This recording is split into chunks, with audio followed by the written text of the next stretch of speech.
Good Wednesday morning. It's May 1st. It's the feast of St. Joseph the Worker. You know, in the Old Testament, or in the tradition, labor became harsh because of sinfulness of Adam, but a sweatier brow. Well, we've been sweating since. But with St. Joseph, you get a transformational thing. Christ was himself, our Lord was himself a carpenter. He's a worker. See? And that is this. Labor is not a curse. It's a way in which we participate in the life of God, the Creator. We make a difference through our labor, whatever that labor may be, whatever it may be. And how we work, what we bring to it, is our own uniquely personal contribution to the enrichment of existence itself. That's the truth. We make a difference. I told you that line by Plato. What is it to exist? He said, to make a difference and have a difference made. To make a difference.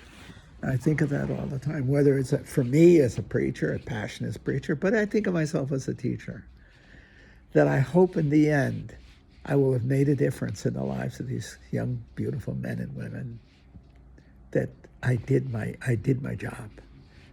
I taught them how to think and reflect and to believe. I made a difference. You know this song by Barbra Streisand, "He touched me and nothing is the same." I love that line. Our labor is how we touch the world, and nothing is the same. I told you the story about my father, and it was when my father died, and a Jewish couple came to the wake, or the funeral. I think it was the wake. And he said, the man, he said to my mother, he said that John, the waiter, John, my father, made the food taste better just by talking to us. Isn't that a beautiful line? You see, he made the food taste better just by talking to us. I hope when somebody could say of me, he made the world better for me by talking to us.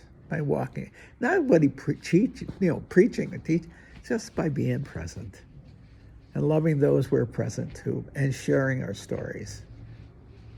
Maybe it's a technical story, a philosophical argument or what a theological, and whatever the discipline is. Or maybe just enjoying the genius of the children, the young people, and seeing the spark in their eye and encouraging that spark.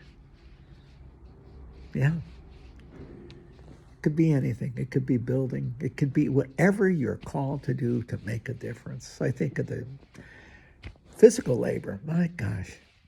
Guys, men and women today especially, building houses. Where there was once a field, there's now a beautiful home. They built it. They made a difference. See? Somebody fixes your sink. Now it works. I think like I am as clumsy. If you ever see me with a screwdriver or a hammer in your hand, run the other way. I'm dangerous. Okay, I'm better off with a firearm. My brother is first rate with his hands and his work and all that stuff. I'm my father's son. My father wasn't much. He was a great chef, but he sure the hell wasn't good with the tools. Okay, neither am I. But we make our own contribution.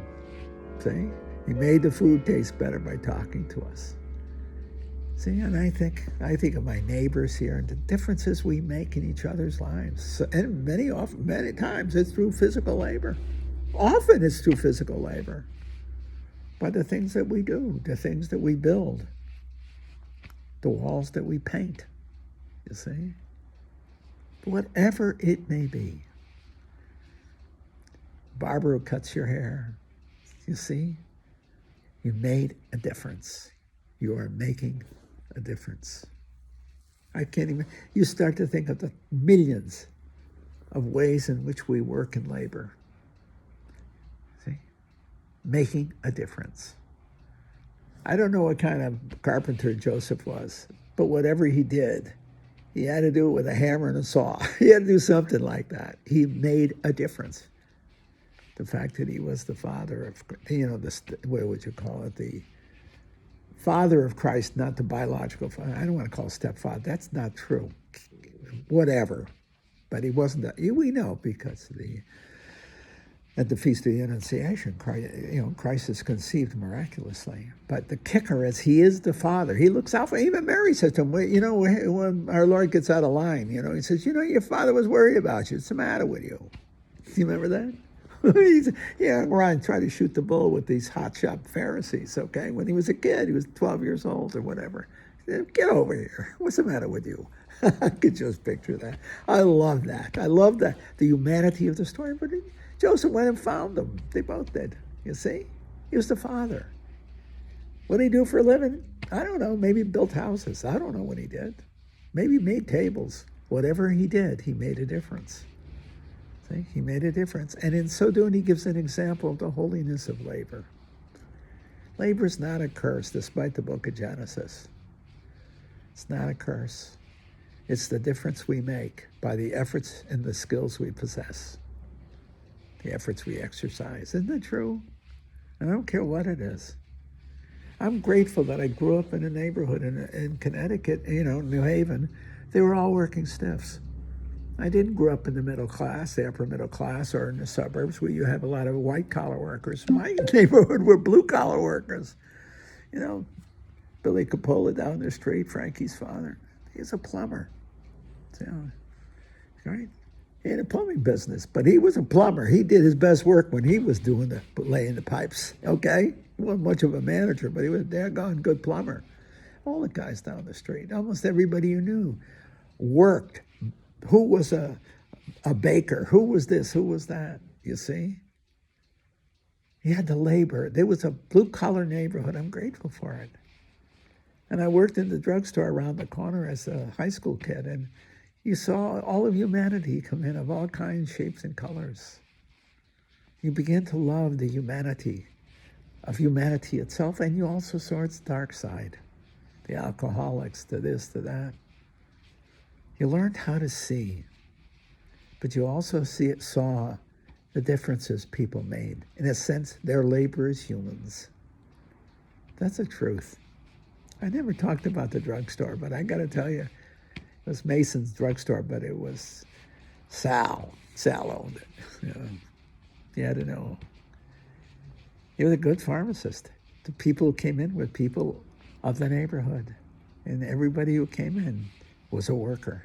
We were working stiffs. It was a neighborhood of working stiffs.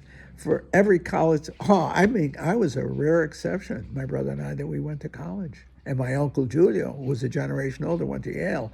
Holy moly, that didn't happen. It was more like when you were 16, you quit school and went to work, and you acquired a trade.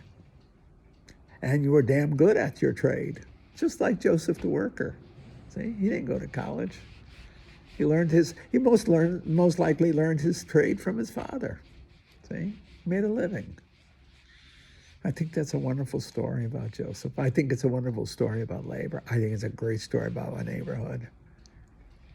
Somebody asked me, I told you this story, I beat myself. I say things over and over again, but this is a true one. They're all true, but this one, somebody asked me where I got my wisdom from. That's a mouthful, whether I'm wise or not, but they did say it. And I said, from the kids of the old neighborhood. From the neighborhood. From the kids, but I could also say the men and women of the old neighborhood. Why? They understood life and asked no more of it than it could give, but they sure in hell lived what they had, sometimes with an extreme view of things. You had to be there. I wouldn't trade places for where I grew up. That's the truth. There was a wisdom on that street.